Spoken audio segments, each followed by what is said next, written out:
6 de la mañana y se acaba de conectar nuestra siguiente invitada porque vamos a hablar un poco de lo que pasó ayer en la Plaza de Armas, en la Casa de Nariño, perdón, y es todo este proceso de reformas sociales que viene impulsando el gobierno nacional que lideran Gustavo Petro y Francia Márquez.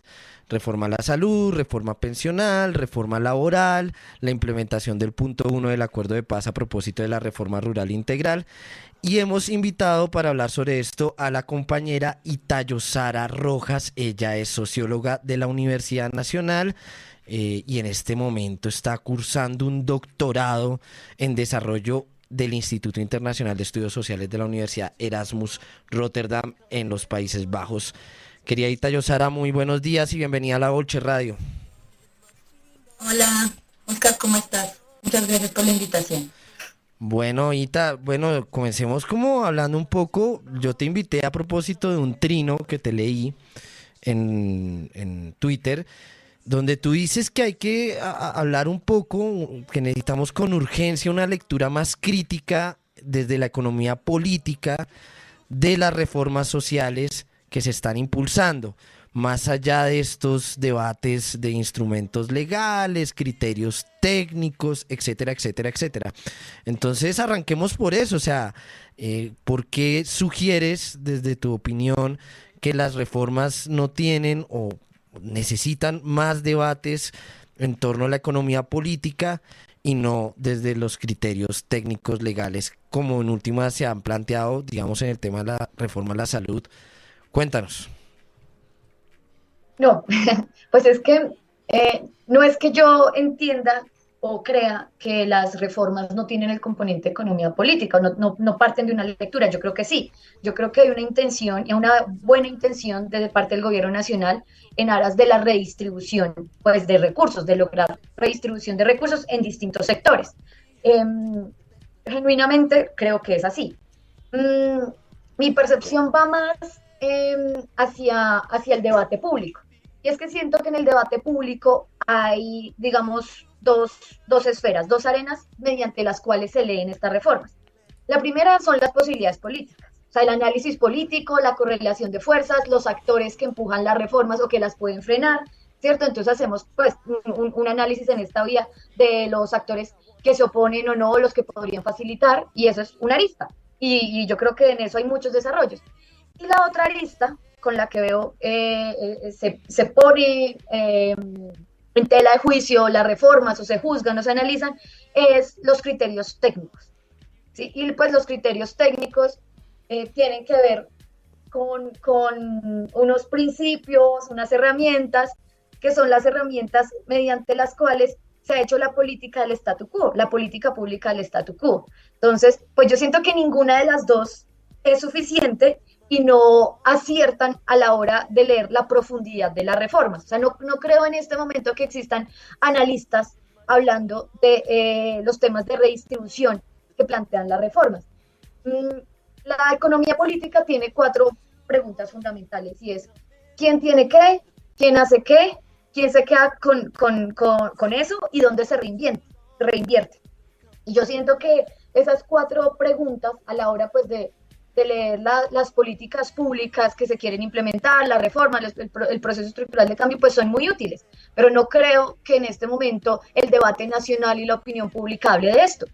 Tiene que ver más con las fuerzas sociales que las apoyan y que es muy importante, o con los criterios técnicos, que a mí juicio hay que reevaluarlos, casi que reescribirlos, pero nadie, no siento que estemos teniendo una discusión más profunda sobre la redistribución de activos, sobre la redistribución también pues de derechos de alguna manera, y, y a eso iba dirigido pues mi trino. Benita, tú eres una estudiosa del tema agrario en Colombia, el tema de los territorios, etcétera, etcétera, etcétera. En toda esta gran discusión pública que ha propiciado y pues que se ha dado desde que Gustavo Petro y Francia Márquez están liderando el poder ejecutivo, el tema de la reforma agraria, digamos que ha sido paulatinamente como de segunda de cambio, por decirlo así, no ha estado en la agenda. El gobierno habla de implementación del punto uno del acuerdo de paz, anunció el tema de del acuerdo con ¿cómo es que se llaman? Fedegan, el acuerdo de compra de tierras con Fedegan, y ha hablado, ¿no?, de lo que han sido toda esta estrategia que se impulsa desde la Sociedad de Activos Especiales, SAE, con los tierras para el cambio. Bueno, en fin, hay también una apuesta por parte del gobierno central y no está en discusión en el Congreso porque eso ya está aprobado, es política pública, etcétera, etcétera. Bueno, ¿tú cómo ves el tema de la reforma agraria? Entre otras cosas porque también hubo una convención campesina donde se intenta otra vez articular el movimiento del campesinado. Bueno, ¿tú cómo ves este punto estratégico y muy importante dentro de la agenda y del programa del gobierno que impulsa el pacto histórico?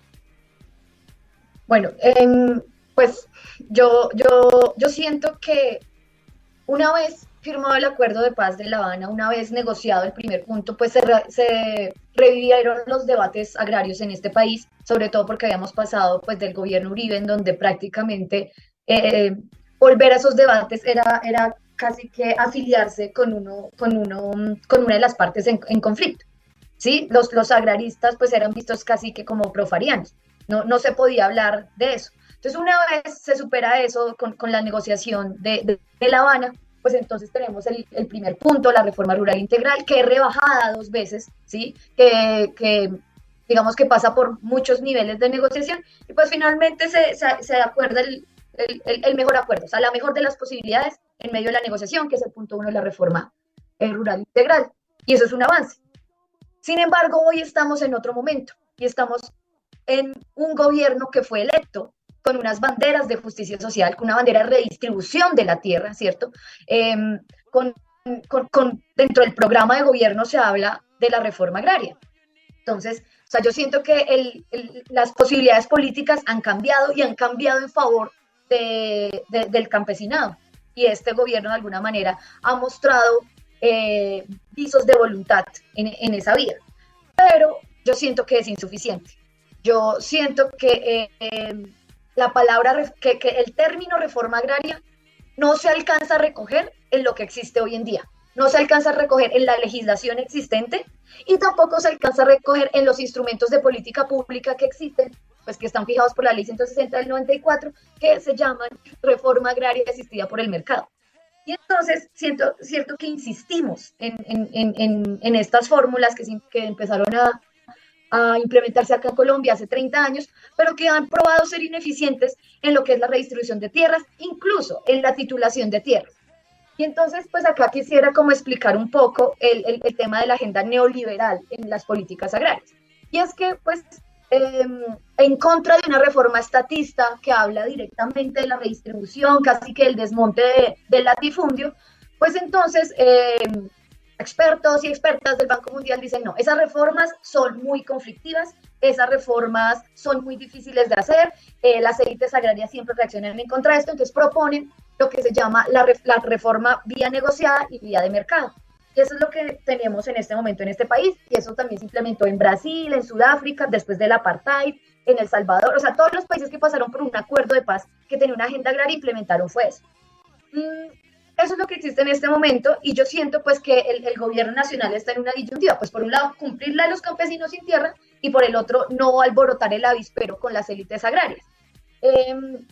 Sin embargo, pues como decía, el escenario político es otro, yo siento que es otro, que está a favor de los campesinos, y que estas herramientas existentes no son suficientes para hablar de reforma agraria, y que la vía negociada, por ejemplo, el acuerdo con Fedegan es una muestra de que se insiste en la vía negociada y en la reforma asistida por el mercado. Acá el problema es que no se entiende el contenido de una reforma agraria, y el proceso de transformación de una reforma agraria es la redistribución de recursos, en este caso la tierra, de quienes más la tienen a quienes no, es decir, de los terratenientes a los campesinos y al Estado, para que el Estado y los campesinos empiecen a tener una mayor participación en el ingreso agrícola. Eso es una reforma agraria, ¿sí? Y por ende tenemos que garantizar la redistribución. Los instrumentos de mercado no la garantizan, porque en otros países donde esto se implementó, lo que pasó fue que los terratenientes vendieron por el principio de voluntad al precio comercial, ¿cierto? Y luego, pues vendieron las pobres tierras y volvieron a recomprar. Es decir, los procesos asistidos por el mercado han llevado en el largo plazo a la reconcentración. Entonces estamos hablando, por ejemplo, que en países como Sudáfrica hoy en día la distribución de la tierra es igual o peor que durante el apartheid, incluso después de un proceso de reforma agraria asistido por el mercado. Entonces yo sí siento que acá tenemos que ser un poco más contundentes en lograr los objetivos y el por qué hablamos de esas banderas, ¿cierto? Y entiendo, digamos, las disyuntivas y los debates políticos que tienen que ver pues, con las élites agrarias que históricamente están vinculados pues, con la violencia en este país. Y yo creo que ese es como el quid del asunto. Hola Ita, buenos días, un gusto saludarte. ¿Cómo estás? Te quería preguntar a propósito de lo que estás hablando, precisamente digamos que el gobierno de Petro digamos, tiene una narrativa de transformación, de cambio, ¿cierto? Incluso en sus intervenciones siempre llama, digamos, a la organización social a que de alguna manera sea quien catalice, digamos, estas reformas, ¿cierto? Porque entiendo lo que planteas de, digamos, de asumir una posición de conciliación, ¿cierto? De conciliación en la que se busca de alguna manera solucionar el tema de tierras y en otros sectores de la sociedad, no solamente el de tierras, pero al mismo tiempo conciliar con esa clase que está, digamos, que ha estado históricamente en el poder. Digamos, ¿cuál crees tú que podría ser la garantía para que, digamos, no pase eso que estás diciendo, que a largo plazo la concentración de la tierra, por ejemplo, pues vuelva a las manos de quienes siempre la han tenido, ¿cierto? Entendería uno que es la organización social, ¿no? Esa convención campesina tendría que jugar un rol protagónico en el momento de garantizar que eso no pase, ¿no? ¿Cómo lo ves tú? Son dos cosas que tienen que pasar a la par. La primera es el proceso de organización social. Por ejemplo, el presidente Franklin Roosevelt, cuando estaba impulsando en Estados Unidos el New Deal, que era como un paquete de políticas públicas orientadas, digamos, a una suerte de esta bienestar en un país como Estados Unidos, reunió a los sindicatos obreros y les dijo, yo quiero impulsar un paquete de reformas, pero yo solamente lo voy a impulsar si ustedes me lo hacen impulsar. Es decir, no basta con la voluntad en el Ejecutivo para impulsar eso. Se necesita de la calle, que es lo que tú estás diciendo, el movimiento campesino, la Comisión Nacional Campesina. Eso por un lado. Pero por el otro, siento que como accedimos a una parte de la administración del Estado, uno de los debates al interior de la administración del Estado es cómo desmontar la reacción. ¿Sí? Y yo siento que aquí versa mucho la discusión sobre cómo no alborotar el avispero, y estoy de acuerdo, pero aquí hay que pensar en el largo plazo cómo se desmantelan las élites agrarias vinculadas a la violencia desde el Estado, desde la administración pequeña que tenemos del Estado. ¿Sí? Los funcionarios públicos no solamente deberían pensar en qué tipo de acuerdos lograr con esa gente, sino en cómo quitarle el poder a esa gente para que no nos bajen nuestras reformas en el futuro.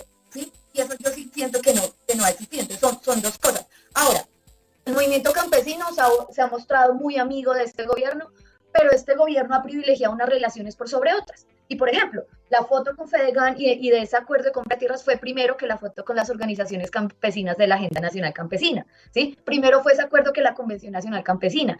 Nada de lo que salió de la Convención Nacional Campesina, que fue el capítulo, o sea, todas las propuestas que surgieron allí, fueron recogidas en el Plan Nacional de Desarrollo.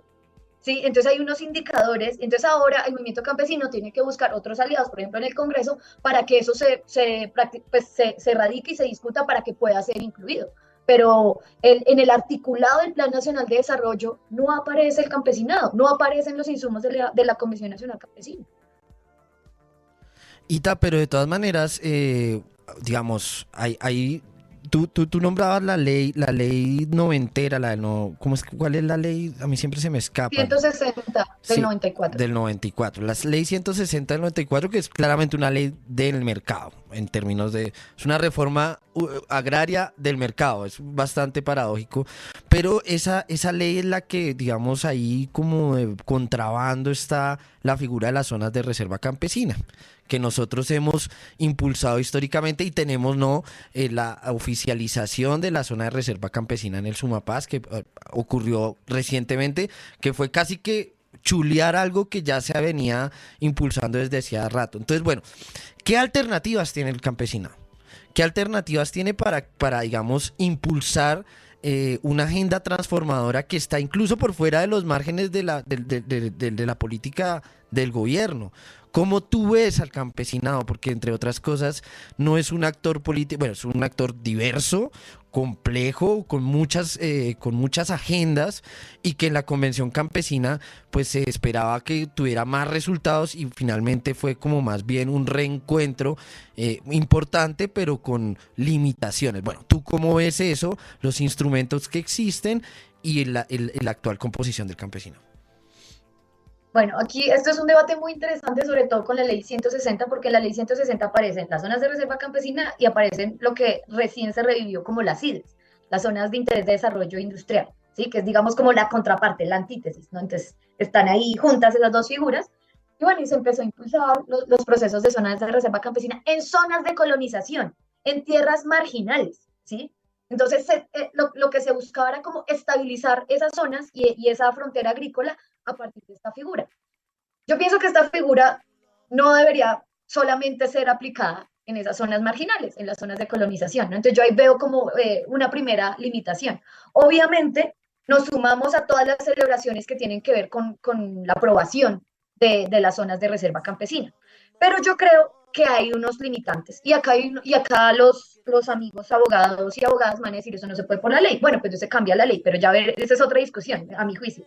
Y es que la figura de zonas de reserva campesina se acerca lo que más puede a lo que nosotros llamamos en los debates agrarios los techos de propiedad y el mínimo acceso a tierras, ¿sí? Y es que debería cambiarse la legislación colombiana para garantizar un máximo de acumulación de tierras, para decir, a partir de este punto no se puede acumular más tierra.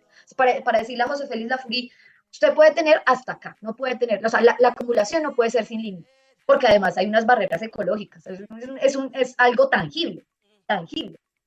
Y el mínimo, pues decir a los campesinos sin tierra que todo el mundo, que todos los campesinos tienen derecho al acceso, a un rango de acceso mínimo de tierras.